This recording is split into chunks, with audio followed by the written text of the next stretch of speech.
Hello, my name is Dante Renee, and welcome to the 10 Room Bizarro YouTube page where I talk about films that I believe need to be talked about more. Like tonight's film, this is 2013's See You Next Tuesday. 2013's See You Next Tuesday. And this is Drew Tobias. It's a film by Drew Tobias. Never heard of him before this. It says, "You always hate the ones you love. See you next Tuesday." Now, I remember that there was a song by the now infamous pop singer Kesha. One of her earliest kind of tracks, B-sides, was called See You Next Tuesday, spelling out the C word, C-U-N-T. So I don't know if there was a reference to that in the title of this film, but nonetheless, still very interesting. Let's get into 2013's See You Next Tuesday.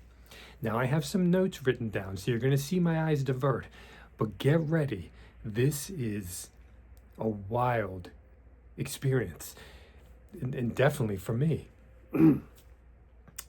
Pregnancy, drugs, AA meetings, a daughter who doesn't talk to her mom, complicated relationship between sisters, mental illness, lesbianism, racial issues, working at a supermarket, getting fired and losing your apartment, an apartment that doesn't have a bathroom, alcohol, poop, urine, snot, spit, homelessness, a man who plays with himself inside of an apartment complex,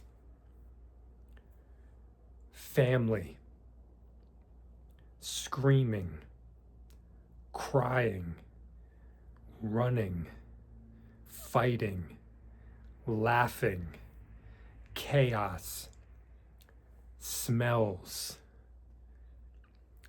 a red coat, white, smelly rain boots, old used tampons in a corner, a favorite ceramic little figurine. See You Next Tuesday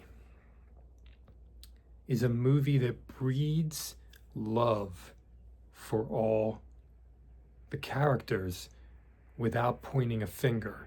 You see, at first, I was pointing a finger. At first, I was thinking to myself, why did you get yourself into this situation? Why did you get yourself? Why did you? Why did you? Why did you?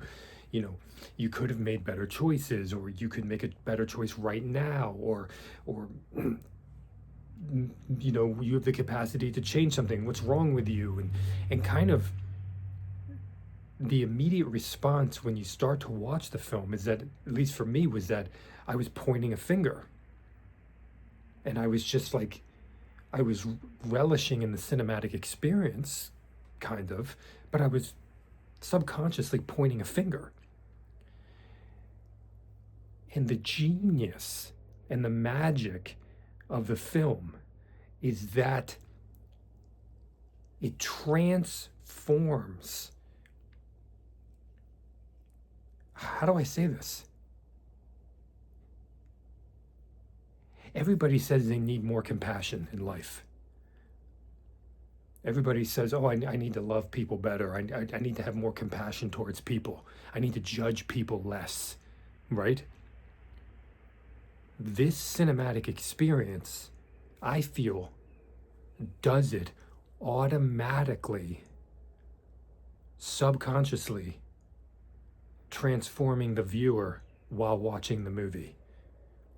So in essence, giving the viewer the transformation into more compassion using cinema, using a movie. I don't think I've ever really conjured that one up before or experienced something like that before. I watched tons of films with crazy characters, derelict characters, characters who are making horrible decisions, but it wasn't until this film that that type of magic that I haven't really experienced before. No character in this film feels safe. And maybe in some way it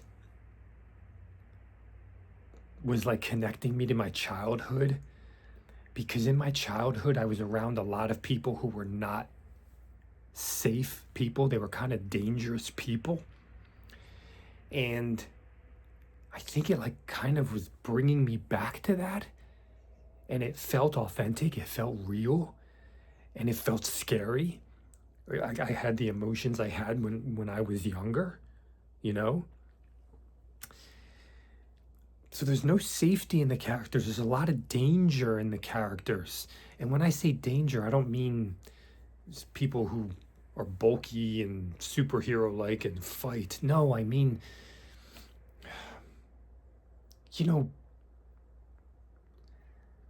people that don't make you feel safe. That you feel like something bad could happen at any time. Not great for babysitting a kid. The most awkward situations and words in this film, the most uncomfortable situations and words in this film, and disturbing, but not in like some horror cool way, not even in some Lars von Trier kind of way, but not even in a Harmony Korine kind of way, in a real life way that made me want to run a bit. The types of people, the types of situations in life that just make me uncomfortable. It was like back to back. It was like, no, don't do this. Don't respond like that. What do you do? What do you do now? What are we going to do now? Oh no. Oh gosh. This is a train wreck. This is what I try to run from in my real life. It was triggering so many emotions, past and present, in me. Difficult, raw, outrageous, shocking, chaotic, dirty, upsetting, inconclusive, and ultimately making the viewer experience love for all of it. And when I say it, really, those things comprise the characters, so love for the characters. If John Waters and Lloyd Kaufman made a Sofia Coppola film, let me repeat that. If John Waters and Lloyd Kaufman made a Sofia Coppola film,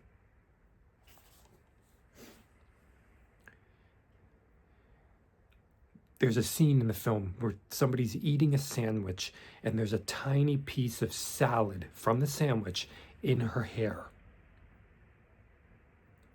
That could be the thesis for the film. Impossible yet simple situations in life. Do you know what I mean by that? Life seems to have impossible yet simple situations. So what should you do in each one of those situations? The opening credits of this film are completely unique. I've never seen opening credits quite like the opening credits of this film before, so it really filled me in on, okay, this is going to have some style that's very unique, and it could have content that's very unique. When this movie ended, it ended, and it was done. and I wasn't ready for it to be done. It just stopped. At first, I didn't know if I liked the film in the first 10 minutes. It's so much like a Lloyd Kaufman film, or much like a John Waters film. You kind of have to adjust to the world. Maybe that was it. I also didn't know if I could handle it during the first 15, 20 minutes of the film. It was evoking a lot inside of me. Then, that transformation, multiple transformations, and then I just wanted it to go on and on. There's also a lot of emotional depth in here.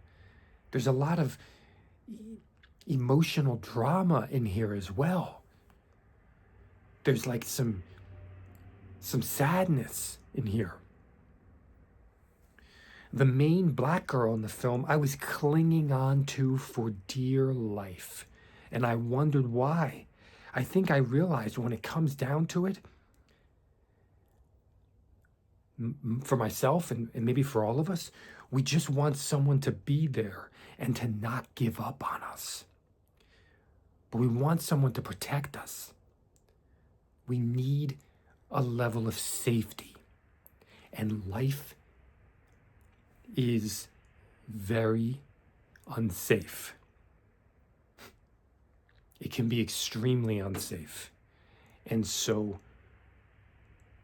it would be nice to have one person in our life that can bring some level of emotional or even physical safety, but I would say emotional first and foremost. And that black girl, I think, was that for me in the film. Is bad communication still communication? I don't mean bad communication as in not communicating. I mean communication that is confrontational, aggressive, hurtful, chaotic, unsafe. Is that still communication? Is that still intimacy? The music in this film seemed distant to me. It seemed soft at times. And really, for the majority of the cinematic experience, I didn't know if it was even there. What an experience. 2013's See You Next Tuesday. I watched the interview on here, and everything you experience in the film, it becomes obvious during the interview that the director of the film is someone who provides safety to the actors and to the crew, and everybody feels safe.